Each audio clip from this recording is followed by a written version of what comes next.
مسجد اقصی میں تمام انبیاء علیہم السلام موجود ہیں. اللہ اکبر. حضور علیہ الصلوۃ والسلام تشریف لائے تو جبریل امین نے خود اذان پڑھی. اذان پڑھنے کے بعد پھر اقامت کہی. اب سارے لوگ کھڑے تھے لیکن انہوں نے حضور کو ہاتھ سے پکڑ کے مصلی پہ کھڑا کیا. اللہ اکبر. دیکھو بہت سارے لوگ ہوں، ایک متعین امام ہو تو وہ تو مصلی پہ کھڑا ہوگا ہی ہوگا. اب آپ سارے لوگ آئے ہیں تو میں نماز پڑھا دوں تو میں تو پڑھاؤں گا ہی پڑھاؤں گا. یہ تو کوئی کمال نہیں نا. کمال تو بنتا جب سارے علماء ہوں، پھر پتہ چلتا ہے کون مصلی پہ کھڑا ہوتا ہے.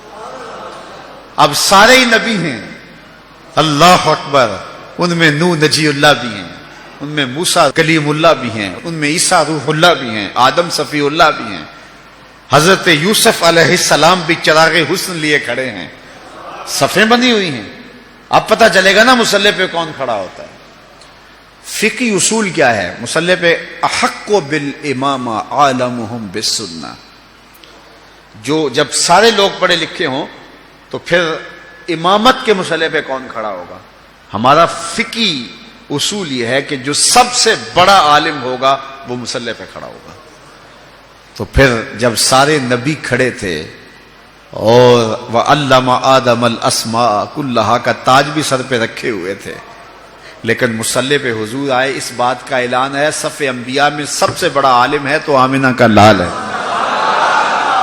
اچھا سارے اگر عالم ہوں تو پھر امامت کا حقدار کون ہوگا؟ ثم اورعہم، جو سب سے متقی زیادہ ہو وہ مصلی پہ کھڑا ہوگا. اللہ اکبر.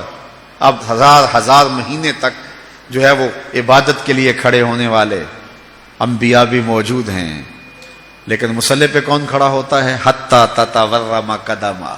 وہ محبوب کہ جب وہ مصلی پہ کھڑا ہوتا ہے رب کہتا ہے چادر اوڑھنے والے محبوب ساری رات جاگا نہ کر، کبھی سو بھی لیا کر.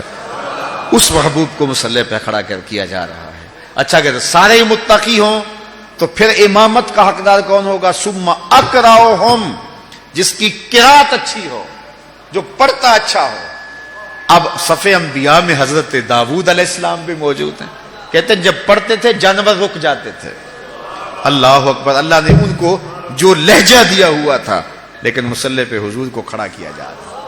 اس لیے کہ حضرت ابو موسیٰ اشعری رضی اللہ تعالیٰ عنہ فرماتے ہیں فجر کی نماز تھی، حضور تھے، سورہ والضحیٰ کی تلاوت تھی، ابھی تک نشہ ہی نہیں اترتا.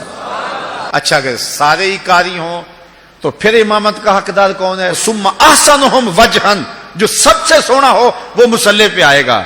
اب یوسف بھی صفوں میں کھڑے ہیں علیہ السلام، انبیاء بھی صفوں میں کھڑے ہیں، وجیہ اللہ بھی صفوں میں کھڑے ہیں، ہر نبی اللہ کا سونا ہوا ہے، لیکن حضور مصلی پہ کھڑے ہیں. حضرت یوسف کو اعتراض نہیں ہوتا. وہ جانتے ہیں میں حسین ہوں تو یہ آسن ہے، میں جمیل ہوں تو یہ اجمل ہیں، میرا حسن ان کے حسن کا پرتاؤ ہے. تو اس لیے حضور مصلی پہ کھڑے ہیں.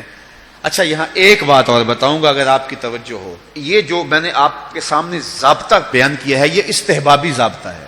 اس کے برعکس بھی ہو جائے تو نماز ہو جائے گی. بڑا سونا جمیل حسین پیچھے کھڑا ہو اور کالے رنگ کا جو ہے وہ نقوش بھی خوبصورت نہیں ہے آگے کھڑا ہو تو نماز ہو جائے گی، کوئی حرج نہیں ہے. اچھا قاری پیچھے کھڑا ہو، کم درجے کا قاری مصلی پہ کھڑا ہو، نماز ہو جائے گی. بڑا پڑھا لکھا عالم دین پیچھے کھڑا ہو، کم درجے کا عالم آگے کھڑا ہو، نماز پھر بھی ہو جائے گی. انتہائی تہجد گزار شب زندہ دار پیچھے کھڑا ہو لیکن آگے کھڑے ہونے والا تہجد گزار نہیں بھی ہے لیکن متقی ہے، پھر بھی نماز ہو جائے گی. یہ استحبابی ہے کہ یہ ترجیح ہونی چاہیے، لیکن اس کے برعکس بھی ہوگا تو پھر بھی نماز ہو جائے گی، حرج کوئی نہیں. لیکن ایک وصف ایسا ہے، ایک ترجیح ایسی اگر وہ نہیں ہوگی تو نماز ہی نہیں ہوگی. اور وہ کیا ہے؟ جنسی تفوق. اس کی ایک مثال میں آپ کے سامنے رکھتا ہوں. ماں افضل ہے یا بیٹا؟ ماں. پھر ماں قاریہ بھی ہو بیٹا قاری نہ ہو، ماں عالمہ بھی ہو بیٹا عالم، ماں حافظہ بھی ہو بیٹا حافظ نہ ہو، اور ماں متقیہ بھی ہو بیٹا متقی بھی نہ ہو، اور ماں سب سے زیادہ پڑھی لکھی ہو اور بیٹے اس درجے پہ نہ ہوں. اور پھر ماں ہونے کے ناطے سے شرف بھی ہے. اب گھر میں بیٹے کوئی ماں کے پاؤں دبا رہا تھا، کوئی ماں کے کندھے دبا رہا تھا، کوئی ہاتھ چوم رہا تھا، چلتے چلتے اذان ہو گئی، باہر شدید بارش ہو رہی تھی، پروگرام بن گیا گھر میں نماز پڑھا لیں۔ مصلی پہ کون کھڑا ہوگا؟ ماں یا کوئی بیٹا؟ افضل کون ہے؟ ماں۔ قاریہ بڑی کون ہے؟ عالمہ بڑی کون ہے؟ لیکن پھر ماں کو مصلی پہ ہونا چاہیے۔ کیوں ماں مصلی پہ کھڑی نہیں ہوتی؟ ایک وصف ایسا ہے جو ماں میں نہیں، اور وہ کیا ہے؟ جنسی تفوق اس کو حاصل نہیں ہے۔ الرجال قوامون علی النساء، مردانہ پن زنانہ پن سے افضل ہے، رجولیت نسوانیت سے افضل ہے۔ تو رجل ہونا، مرد ہونا، مردانہ پن، یہ وہ وصف ہے جس نے ماں کو پیچھے کر دیا، بیٹے کو آگے کر دیا۔ عزت اپنی جگہ، سلوٹ اپنی جگہ، سلام اپنی جگہ، علم اپنی جگہ، زہد تقوی اپنی جگہ۔